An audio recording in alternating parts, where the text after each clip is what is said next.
পৃথিবীতে সুখের ভাগিদার অনেকেই হবে, কিন্তু আপনার দুঃখের ভার কেউ বইবে না। তাই হাসুন সবার মাঝে, কিন্তু কাঁদুন শুধুমাত্র জায়নামাজে।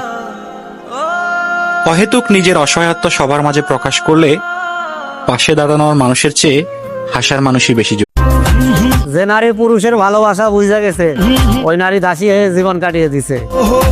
আর যে নারী পুরুষের ভালোবাসা বোঝে নাই, সে পৃথিবীর কোথাও গিয়ে আর ভালোবাসা পায় নাই।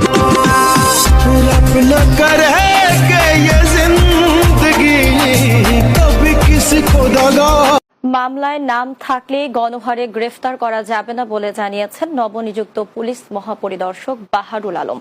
ইচ্ছাকৃত মিথ্যা মামলা করলে বাদীর বিরুদ্ধে ব্যবস্থা নেওয়া হবে।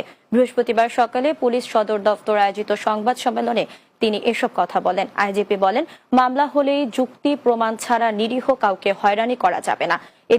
আমরা বিনা যুক্তিতে, বিনা তদন্তে পাইকারি হারে কাউকে গ্রেফতার করব না। নাম থাকলেই গ্রেফতার করে ফেলতে হবে, এটা কিন্তু আইনেও নাই। এটা আপনার যুক্তিসঙ্গত কারণ থাকতে হবে যে আপনি এই ঘটনায় জড়িত অপরাধী। আদারওয়াইজ একজন পুলিশ অফিসারের আইন অনুযায়ী কখনোই এটা গ্রেফতার করার কথা নয়।